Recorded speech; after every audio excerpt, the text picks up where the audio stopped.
Hello বন্ধুরা, 47তম BCS পরীক্ষার সার্কুলারে আপনাদেরকে স্বাগতম। আজকে আমরা 47তম বিসিএস এর সার্কুলারের আপডেট নিয়ে চলে আসছি। আপনারা সবাই জানেন 47তম বিসিএস এর সার্কুলার দিয়েছে, এখন অ্যাপ্লাই করা যাচ্ছে। তো এটা একটা গভর্নমেন্ট জব। এটা পাবলিশড হয়েছে 28শে নভেম্বর 2024। অ্যাপ্লিকেশান শুরু হয়েছে, স্টার্টিং ডেট যেটা 29শে ডিসেম্বর 2024 থেকে শুরু হয়েছে এবং এটা লাস্ট ডেট 27শে ফেব্রুয়ারি 2025। অনেক বড় একটা সময়। আপনারা আপনাদের দেখেন, আমি আপনাদেরকে দেখাই এখানে কি কি রিকোয়ারমেন্ট চাইছে, কি কি লাগবে, আমি সব দেখাচ্ছি আপনাদের। এই যে এখানে দেখেন, বাংলাদেশ সরকারি কর্ম কমিশন থেকে একটা নিয়োগ বিজ্ঞপ্তি দিচ্ছে, সেটা হচ্ছে প্রেস বিজ্ঞপ্তি। এটা কি বলছে, সংশ্লিষ্ট সকলকে জানানো যাচ্ছে যে 47তম বিসিএস পরীক্ষা 2024-এর অনলাইন আবেদনপত্র বিপিএসসি ফর্ম 1 জমাদানের শেষ তারিখ 30শে জানুয়ারি 2025 তারিখ রাত 11:59 পরিবর্তে 27শে ফেব্রুয়ারি 2025 তারিখ রাত 11:59 পুনর্নির্ধারণ করা হয়েছে। এটা আগে জানুয়ারিতে শেষ হওয়ার কথা ছিল, পরে আরও 27 দিন বাড়াইছে, আপনার করছে। এখানে দেখেন কি কি কি বলে, কি আপনার হচ্ছে পদ পদ আছে এখানে। দেখেন, আমি একটু পড়ি, আপনারা দেখেন। 47তম বিসিএস পরীক্ষা 2024 বাংলাদেশ সিভিল সার্ভিসের নিম্নবর্ণিত বিভিন্ন ক্যাডারের শূন্য পদসমূহ প্রতিযোগিতামূলক 47তম বিসিএস পরীক্ষা 2024-এর মাধ্যমে পূরণের জন্য যোগ্য প্রার্থীদের নিকট হতে অনলাইনে আবেদনপত্র আহ্বান করা যাচ্ছে। এখানে কি বলছে, ক্যাডারের নাম বিসিএস প্রশাসন, যেটা পদের নাম সহকারী কমিশনার। ক্যাডার পদের কোড 110, শূন্য পদের সংখ্যা 200। শিক্ষাগত যোগ্যতা কি বলছে, কোনো স্বীকৃত বিশ্ববিদ্যালয় হতে স্নাতকোত্তর ডিগ্রি অথবা স্বীকৃত বোর্ড হতে এইচএসসি পরীক্ষা পাশের পর 4 বছর মেয়াদী শিক্ষা সমাপনী ডিগ্রি অথবা সমমানের ডিগ্রি। তবে কোনো প্রার্থীর শিক্ষা জীবনে একাধিক তৃতীয় বিভাগ বা শ্রেণী বা সমমানের জিপিএ থাকলে তিনি যোগ্য বিবেচিত হবেন না। এরপরে যে বেশ কয়েকটা আছে, এগুলো হচ্ছে শিক্ষাগত যোগ্যতা একই। আমি এগুলো জাস্ট নামগুলো পড়ি, দেখেন। ক্যাডারের নাম কি বলছে, বিসিএস পররাষ্ট্র বিষয়ক সহকারী সচিব। আমি কোড না বলি, আমি শুধু বলি শূন্য পদের সংখ্যা যেটা 15টা। বিসিএস পুলিশ 100টা, বিসিএস আনসার 8টা, বিসিএস যেটা নিরীক্ষা ও হিসাব 23টা, বিসিএস করে আছে 104টা, বিসিএস শুল্ক আবগারিতে আছে 50টা, বিসিএস সমবায়তে আছে 4টা, বিসিএস রেলওয়ে পরিবহন ও বাণিজ্যিকে আছে 4টা। এরপরে আবার হচ্ছে বিসিএস তথ্য, যেটা এটাতে আছে 22টা। তথ্যের মধ্যে আবার দেখেন ভাগ আছে এখানে। তথ্যের মধ্যে কি বলছে, সহকারী পরিচালক, তথ্য অফিসার বা গবেষণা কর্মকর্তা বা সমমানের পদে আছে 22টা। সহকারী পরিচালক যেটা অনুষ্ঠান, এটা আছে 14টা। সহকারী বার্তা নিয়ন্ত্রকে আছে 7টা। বিসিএস ডাক যেটা, এটাতে আছে 13টা। বিসিএস পরিবার পরিকল্পনা যেটা, এটাতে আছে হচ্ছে 62টা। বিসিএস খাদ্য যেটা, সেটাতে আছে 1টা। হ্যাঁ, এইভাবে আপনার এখানে কি বলছে, প্রফেশনাল বা টেকনিক্যাল ক্যাডার সমূহ, ক্যাডারের প্রফেশনাল বা টেকনিক্যাল পদ সমূহ যেটা দেখেন, বিসিএস পরিসংখ্যান, এখানে কি বলছে, শূন্য পদ আছে 7টা। সেগুলো আপনার সুবিধার জন্য আমি এই অ্যাপ্লাই লিঙ্ক যেটা, সেটা আমি আপনার বায়োতে দিয়ে দিব, আপনারা দেখেন, ওইখান থেকে দিয়ে করে অ্যাপ্লাই করতে পারবেন, সমস্যা নেই। বা যে কোনো কম্পিউটার দোকানে গেলে ওনারা অ্যাপ্লাই করে দিবে। যদি আপনারা নিজে না করতে ভয় পান, যদি নিজেরা অ্যাপ্লাই করতে ভয় পান, তাহলে আমি সাজেস্ট করবো আপনারা যে কোনো একটা কম্পিউটারের দোকানে যাবেন, ওরা অ্যাপ্লাই করে দিবে। ওরা যেহেতু কাজ করে নির্ভুলভাবে হওয়ার সম্ভাবনা বেশি। আর যেহেতু আপনি যদি প্রথমবার অ্যাপ্লাই করেন, সেক্ষেত্রে কী হবে, আপনার ভুল হওয়ার সম্ভাবনাটা বেশি থাকবে। তা আমি এটাই বলবো যে আপনারা যে কোনো কম্পিউটারের দোকানে যেয়ে অ্যাপ্লাই করেন, লাগুক ওইখানে আপনার 50-100 টাকা নিক, তারা তো কাজ করে দিয়ে নিবে, তারা তো আর এমনি এমনি নিবে না। তবে আপনার এখানে ভুল হওয়ার সম্ভাবনাটা কম থাকে। তো এখানে দেখেন বিসিএস রেলওয়ে প্রকৌশল যেটা, এখানে কি বলছে শূন্য পদের সংখ্যা 4টা। এখানে আবার বেশ কয়েকটা ভাগ আছে। সহকারী নির্বাহী প্রকৌশলী 4টা, সহকারী যন্ত্র প্রকৌশলী 2টা, সহকারী সংকেত ও টেলিযোগাযোগ প্রকৌশলী 1টা, সহকারী সরঞ্জাম নিয়ন্ত্রক যেটা সেটা 1টা, সহকারী বৈদ্যুতিক প্রকৌশলী 3টা। এখানে ইয়েও দিয়ে দিয়েছে লিখিত পরীক্ষার সংশ্লিষ্ট বিষয় সম্বন্ধে কোড, শিক্ষাগত যোগ্যতার বিষয় কোড, সব কিছু দিয়ে দেওয়া আছে, আপনারা জাস্ট একটু দেখে নেবেন। এখানে আবার কি বলছে, ক্যাডারের নাম বিসিএস সড়ক ও জনপথে আছে 1টা, তথ্যতে আছে 25টা, জনস্বাস্থ্য প্রকৌশল 5টা, বন বিভাগে আছে 5টা, পশু সম্পদে এখন পশু সম্পদে দেখেন বিশেষ মৎস্যতে আছে 30টা। বিসিএস পশু পশু সম্পদ যেটা, এখানে আবার 2টা ভাগ দিচ্ছে, একটা কি ভেটেরিনারি সার্জন বা scientific officer, lecture, store officer বা সমমানের পদ। আরেকটা আছে কি সায়েন্টিফিক অফিসার, লেকচারার, প্রাণী পুষ্টি কর্মকর্তা, officer in charge, zoo officer, publicity officer, animal production officer, poultry development officer, assistant poultry extension officer. তো এখানে কি বলছে ভেটেরিনারি সার্জন যেটা, এটাতে আছে 45টা, সায়েন্টিফিক অফিসার যেটা প্রাণী পুষ্টিতে, এটাতে আছে 9টা। এরপরে আসলো কৃষিতে দেখেন অনেক অনেক বেশি দিয়ে দিয়েছে, অনেক পদ, অনেক 168টা পদ কৃষিতে। এরপরে আছে মৃত্তিকা সম্পদ উন্নয়ন ইনস্টিটিউট যেটা বৈজ্ঞানিক কর্মকর্তা, এখানে শূন্য পদের সংখ্যা মাত্র 1টা। এরপরে আছে কৃষি বিপণন অধিদপ্তর সহকারী পরিচালক বা কৃষি বিপণন কর্মকর্তা, পদের সংখ্যা 52টা। বিশেষ স্বাস্থ্য যেটা, এইটাতে দেখেন, এটা একটু দেখেন, আপনাদেরকে দেখাই। বিশেষ স্বাস্থ্য ক্ষেত্রে দেখেন কতগুলো পদ দিয়ে দিছে। এর সহকারী সার্জন দেখতে পাচ্ছেন আপনারা, সহকারী সার্জন 1331টা, আর সহকারী ডেন্টাল সার্জন 30টা। এরপরে কি বলছে বিসিএস পরিবার পরিকল্পনা মেডিকেল অফিসার বা সমমানের পদ যেটা, এটাতে আছে 168টা, অনেক অনেক পদ। আচ্ছা, এরপরে আছে গণপূর্ততে আবার 2টা ভাগ আছে, এটা হচ্ছে সহকারী প্রকৌশলী সিভিল যেটা, আর একটা সহকারী প্রকৌশলী ইএম যেটা। এখন সহকারী প্রকৌশলী সিভিলে দেখেন 5টা পদের সংখ্যা, সহকারী প্রকৌশলী ইএম এটা 20টা। এরপরে আসলো বিসিএস সাধারণ শিক্ষা সহকারী কলেজ সময়ের জন্য, এটা প্রভাষক 132টা। আচ্ছা, এখানে অনেক আছে, এটা যদি পড়তে যাই ভিডিও অনেক বড় হয়ে যাবে। আমি আপনাদেরকে জাস্ট এখান থেকে ইয়েগুলো দেখাই, বিশেষ নির্দেশনা যেগুলো। বিশেষ নির্দেশনায় কি বলছে দেখেন, নতুন পদ সৃষ্টি, পদ বিলুপ্তি, পদোন্নতি, অবসর গ্রহণ, মৃত্যু, পদত্যাগ অথবা অপসারণ ইত্যাদি কারণে বিজ্ঞাপিত শূন্য পদের সংখ্যা পরিবর্তিত হতে পারে। ভালো কথা। আচ্ছা, তারপরে ইকুইভ্যালেন্স সনদ, বিজ্ঞাপিত ক্যাডার পদসমূহের জন্য কোনো প্রার্থীর নির্ধারিত শিক্ষাগত যোগ্যতা না থাকলে উক্ত প্রার্থী আবেদন করতে পারবেন না। কোনো প্রার্থী বিদেশ হতে অর্জিত কোনো ডিগ্রিকে বিজ্ঞাপিত বিসিএস ক্যাডার পদসমূহের জন্য প্রযোজ্য শিক্ষাগত যোগ্যতা সমমানের দাবি করলে প্রার্থীকে সে মর্মে ইকুইভ্যালেন্স সনদের সত্যায়িত কপি মৌখিক পরীক্ষার বোর্ডে জমা দিতে হবে। ইকুইভ্যালেন্স সনদের জন্য মেডিকেল ডিগ্রিধারীদের Bangladesh medical and dental council, DVM ডিগ্রিধারীদের ক্ষেত্রে ভেটেরিনারি কাউন্সিল এবং অন্যান্য বিষয়ে ডিগ্রিধারীদের শিক্ষা মন্ত্রণালয় বা বিশ্ববিদ্যালয় মঞ্জুরি কমিশনের সঙ্গে যোগাযোগ করতে পরামর্শ দেওয়া হলো। একইভাবে ভিন্ন নামের কোনো ডিগ্রির ক্ষেত্রেও প্রযোজ্য শিক্ষাগত যোগ্যতার সমমানের দাবির ক্ষেত্রে প্রার্থীকে যথাযথ কর্তৃপক্ষ কর্তৃক ইস্যুকৃত ইকুইভ্যালেন্স সনদ জমা দিতে হবে। সত্যায়িত কপি জমা দেওয়ার পাশাপাশি উক্ত ইকুইভ্যালেন্স সনদের মূল কপি মৌখিক পরীক্ষার বোর্ডে অবশ্যই উপস্থাপন করতে হবে, অন্যথায় মৌখিক পরীক্ষা গ্রহণ করা হবে না।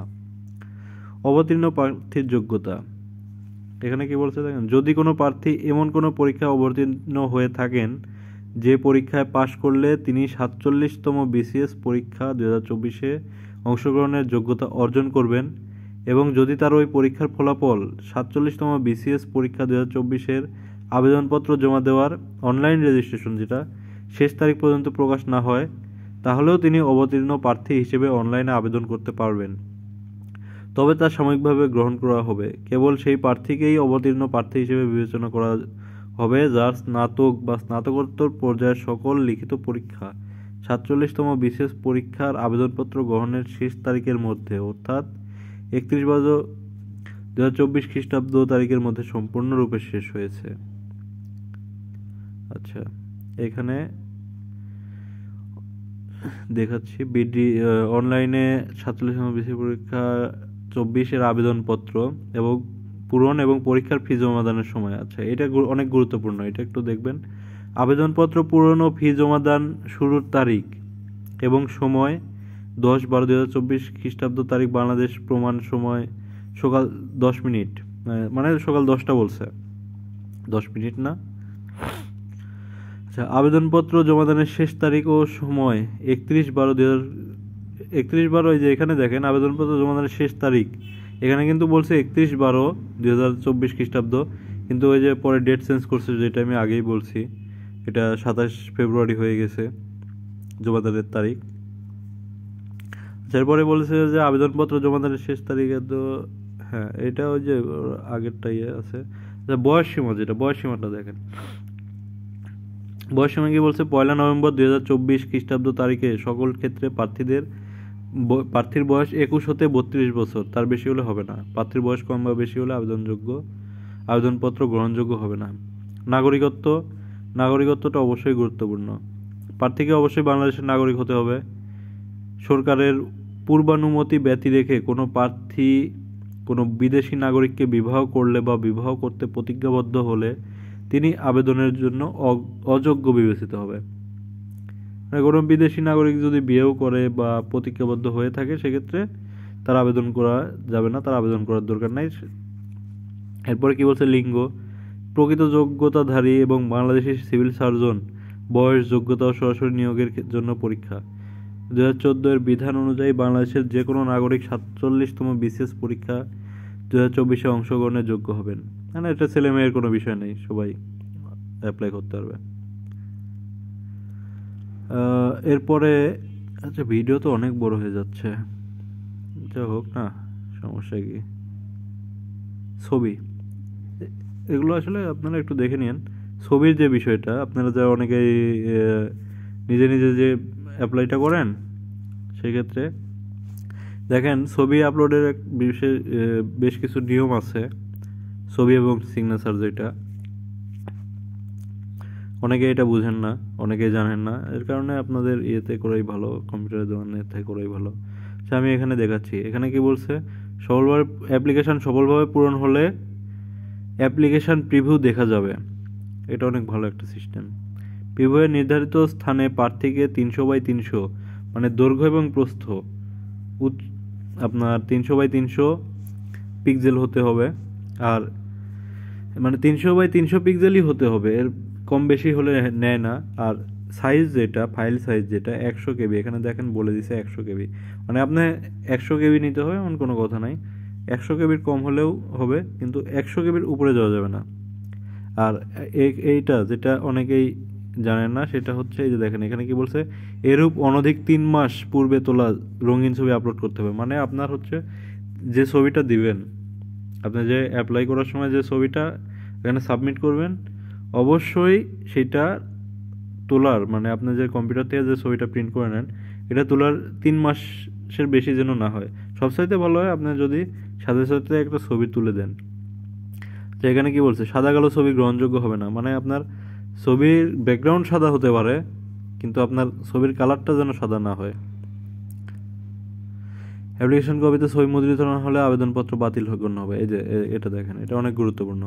অ্যাপ্লিকেশন কপি মানে আপনার যে এই যে ছবিটা যদি অ্যাপ্লিকেশন কপিতে না উঠে, আপনি ছবি দিলেন, অনেক সময় দেখা যাচ্ছে উঠলো না কোনো কারণে, সার্ভার ত্রুটি বা নেটওয়ার্ক সমস্যা, যেটাই হোক, এখন ছবি যদি না ওঠে, সেক্ষেত্রে আপনার আবেদনটা বাতিল বলে গণ্য হবে। সানগ্লাস সহ ছবি গ্রহণযোগ্য হবে না, এটা সবাই জানে, তারপরও জাস্ট ফর্মালিটি বলে দিছে। আচ্ছা, ঠিক আছে। আবার স্বাক্ষর, সিগনেচার, যেটা সিগনেচারও দেখেন সেম ছবির মতো সাইজ আছে এখানে, 300x80 মানে আপনার লম্বায় হবে 80, 300, আর ওসারে হবে 80। এর বেশি হওয়া যাবে না, কম বা বেশি এখানে বলেই দিছে, এর কম বা বেশি নয়। আর ফাইল সাইজ অবশ্যই 60 কিলোবাইটের নিচে হতে হবে, বা 60 কিলোবাইট সর্বোচ্চ। এরপরে দেখেন যেটা বলছে পরীক্ষার ফি প্রদান, যেটা আপনার ছবি অনুযায়ী ছবি ও স্বাক্ষর আপলোড করে নিবন্ধন সম্পন্ন হলে অ্যাপ্লিকেশন প্রিভিউ দেখা যাবে। নির্ভুলভাবে আবেদনপত্র জমা সম্পন্ন হলে প্রার্থী অনলাইনে একটি ইউজার আইডি সহ ছবি ও স্বাক্ষরযুক্ত একটি অ্যাপ্লিক্যান্ট কপি পাবেন। আচ্ছা, এখন কি বলছে, কি বলে পেমেন্ট সিস্টেমটা। হ্যাঁ, পেমেন্ট কি বলছে দেখেন, নিম্নোক্ত যে কোনো টেলিটক প্রিপেড মোবাইল নম্বরের মাধ্যমে SMS করে 47তম BCS পরীক্ষা 2024-এর নির্ধারিত ফি 700 টাকা মাত্র জমা দিতে পারবেন। আসলে 700 টাকা এর সাথে কিছু চার্জ কাটে। একই বিধিমালার 9(4) খ-এর বিধান মতে ক্ষুদ্র নৃগোষ্ঠী প্রার্থী, প্রতিবন্ধী ও তৃতীয় লিঙ্গের প্রার্থী পরীক্ষার ফি বাবদ 170 টাকা জমা দিবেন, মানে 100 টাকা। যারা ক্ষুদ্র নৃগোষ্ঠী, প্রতিবন্ধী, তৃতীয় লিঙ্গের প্রার্থী তারা 100 টাকা, আর যারা স্বাভাবিক তাদের 700 টাকা। এখানে কিন্তু আপনি যদি চিন্তা ভাবনা করেন যে আমি এখানে একটা সুযোগ নিব, আমি ক্ষুদ্র নৃগোষ্ঠী, আমি প্রতিবন্ধী দেখায় 100 টাকা, 700 টাকার কাজে 100 টাকা করে ফেলবো, যদি এটা করেন তাদের জন্য মজার একটা নিউজ দিয়ে দিছে। উল্লেখ্য, ক্ষুদ্র নৃগোষ্ঠী, প্রতিবন্ধী, তৃতীয় লিঙ্গের প্রার্থী না হয়েও কোনো প্রার্থী 100 টাকা মাত্র ফি জমা দিয়ে ফর্ম পূরণ করলে উক্ত প্রার্থিতা বাতিল করা হবে। এ বিষয়ে প্রার্থীদের সতর্কতা অবলম্বনের পরামর্শ দেওয়া হলো। ফি জমা দেওয়ার পদ্ধতিটা দেখেন একটু। এখানে কি বলছে, প্রথমে SMS BCS space user ID, আপনারা অ্যাপ্লিকেশন করার পরে যে কপিটা পাবেন ওইখানে একটা ইউজার আইডি থাকবে, ওটা লিখে 16222, অবশ্যই সেটা টেলিটক থেকে হতে হবে, টেলিটক সিম থেকে হতে হবে। ইউজার আইডি লিখে 16222 নম্বরে পাঠাইলে ওরা একটা প্রীতি রিপ্লাই দিবে, যে ওরা একটা দ্বিতীয় SMS দিবে, তাতে থাকবে কি একটা পিন থাকবে। তখন আপনার ওই দ্বিতীয় SMSটা প্রথমবারে আপনার 700 টাকা কাটবে না, দ্বিতীয় SMS যখন করবেন তখন 700 টাকা কেটে নেবে, বা ওই যে যারা ক্ষুদ্র নৃগোষ্ঠী বা প্রতিবন্ধী তাদের জন্য 100 টাকা কেটে নেবে। আচ্ছা, দ্বিতীয় SMS এ কি বলছে দেখেন,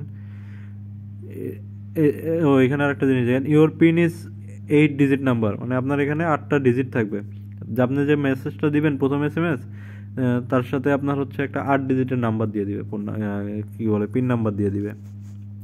এই পিন নাম্বারটা আপনারা আবার বসাইতে হবে। দ্বিতীয় SMS এ BCS লিখে স্পেস দিয়ে ইয়েস মানে হচ্ছে আপনি যে অ্যাপ্লিকেশনটা করছেন এটা আপনি কনফার্ম করতে চাচ্ছেন পেমেন্ট দিয়ে, এই জন্য ইয়েস লিখে আপনারা ওই যে পিনটা দিবে, ওই পিনটা দিয়ে তারপরে 16222 নম্বরে আপনারা পাঠাইতে হবে। আপনারা পাঠানোর পরে এখানে একটা আপনার আরেকটা মেসেজ পাবেন, যেটাতে কনগ্রাচুলেশন লেখা থাকবে, আপনার পেমেন্ট যে কনফার্ম করছেন সেটা লেখা থাকবে। এরপরে প্রবেশপত্র ডাউনলোড আপনার হচ্ছে SMS এর মাধ্যমে জানিয়ে দিবে কবে আপনার SMS এর মাধ্যমে জানিয়ে দেবে যে কবে আপনি প্রবেশপত্রটা ডাউনলোড করে নিতে পারবেন। একাধিক ফর্ম পূরণ নিষিদ্ধ, এটা অনেক গুরুত্বপূর্ণ একটা বিষয়। কোনো প্রার্থী ফি জমা দিয়ে চূড়ান্তভাবে অনলাইনে একবার আবেদন করার পর পুনরায় অনলাইনে আবেদন করতে পারবেন না, এটা ওরাও নিবে না, এটা জাস্ট বলে দিছে। কোনো প্রার্থী মিথ্যা, ভিন্ন বা ভুল তথ্য দিয়ে একাধিকবার ফর্ম পূরণ করে একাধিক প্রবেশপত্র গ্রহণ করলে আবেদন প্রক্রিয়ার যে কোনো পর্যায়ে তা প্রমাণ হলে তার প্রার্থিতা বাতিল হবে। আচ্ছা, এখানে যে লিঙ্কটা দিয়ে দিছে আমি লিঙ্কটা দিয়ে দিব, ওয়েবসাইট লিঙ্ক বলতে অ্যাপ্লাই লিঙ্কটা আমি আপনাদের ভিডিও ডেসক্রিপশানে দিয়ে দিব, বা আপনার হচ্ছে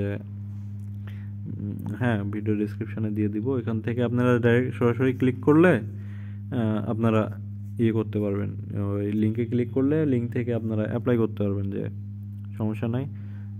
আপনারা তারপরেও আমি এই কি বলে নোটিশ, এই যে লিঙ্কটা আছে, যেটা যে আপনার এই যে সার্কুলারটা আছে, সার্কুলারের লিঙ্কটাও আমি আপনাদেরকে দিয়ে দিব, সমস্যা নাই। এটাও আপনার ভিডিও থেকেই পাবেন, ভিডিও ডেসক্রিপশান থেকেই পাবেন। আর বাদ বাকি এটা অনেক অলরেডি অনেক বড় হয়ে গেছে পরীক্ষা, ভিডিওটা অনেক বড় হয়ে গেছে। আমি জাস্ট কয়েকটা কথা বলি। আর এখানে দেখেন কয়েকটা জিনিস দেখাই। প্রিলিমিনারি টেস্টের বিষয়সমূহ ও নম্বর বন্টন নিচে প্রদান করা হলো। এখানে বলছে কি বিষয়ের নাম আর নম্বর। বাংলা ভাষা ও সাহিত্যতে থাকবে 35 মার্ক, ইংরেজি ভাষা ও সাহিত্যতে থাকবে 35 মার্ক, বাংলাদেশ বিষয়াবলিতে থাকবে 30 মার্ক, আন্তর্জাতিক বিষয়াবলিতে থাকবে 20 মার্ক, ভূগোলে থাকবে 10 মার্ক, সাধারণ বিজ্ঞানে থাকবে 15, কম্পিউটার ও তথ্য প্রযুক্তিতে থাকবে 15, গাণিতিক যুক্তিতে থাকবে 15, মানসিক দক্ষতাতে থাকবে 15, নৈতিক মূল্যবোধ ও সুশাসনে থাকবে 10। টোটাল হচ্ছে 200 মার্কের পরীক্ষা হবে। পরীক্ষার কেন্দ্র পরিবর্তন করা যাবে না। এটা আপনার যে পরীক্ষার কেন্দ্র রাজশাহীতে বা ঢাকাতে বা চট্টগ্রামে বা সিলেটে বা খুলনা, সিলেট তো না, খুলনা, বরিশাল, হ্যাঁ সিলেটও আছে, এগুলো তথ্য আপনি যদি চান যে আমি ঢাকাতে অ্যাপ্লাই করার পরে আমি রাজশাহীতে পরীক্ষা দিব, এটা কখনোই সম্ভব না। এরপরে কি বলছে, সাধারণ ক্যাডারদের জন্য লিখিত পরীক্ষার বিষয়ভিত্তিক নম্বর এবং মৌখিক পরীক্ষার বন্টন। সাধারণ ক্যাডার যারা, তাদের জন্য বাংলা 200 নম্বরের, সময় 4 ঘন্টা, ইংরেজিতে 4 ঘন্টা, বাংলাদেশ বিষয়াবলিতে 4 ঘন্টা, আন্তর্জাতিক বিষয়াবলিতে 3 ঘন্টা, গাণিতিক যুক্তি ও মানসিক দক্ষতাতে 100 মার্কের পরীক্ষা 3 ঘন্টা, সাধারণ বিজ্ঞান ও প্রযুক্তি যেটা 100 মার্কের পরীক্ষা, সময় 3 ঘন্টা, আর মৌখিক পরীক্ষার সময় 200 মার্কের। এটার কোনো সময় নির্দিষ্ট নাই, যেহেতু এটা ভাইবা আসলে ভাইবার সময় অনুযায়ী হবে, এটা নিয়ে টেনশনের কারো কিছু নাই। এরপরে আমি চলে আসছি লাস্টের দিকে একবারে। এখানে যে সার্কুলার ফাইলটা আছে আমি এটাও দিয়ে দিব, সমস্যা নাই। আপনাদের ভিডিও ডেসক্রিপশনে সবগুলো পেয়ে যাবেন। ঠিক আছে, আজকের মতো এখানেই থাক, অনেক বড় ভিডিও হয়ে গেল। ভালো থাকেন, আর ডেসক্রিপশন চেক করেন, এগুলো সব পেয়ে যাবেন, লিঙ্কগুলো পেয়ে যাবেন। সার্কুলার যেটা পিডিএফ ফাইলটাও দিয়ে দিব, সমস্যা নাই, জাস্ট চেক করেন। ঠিক আছে, ভালো থাকেন, টাটা।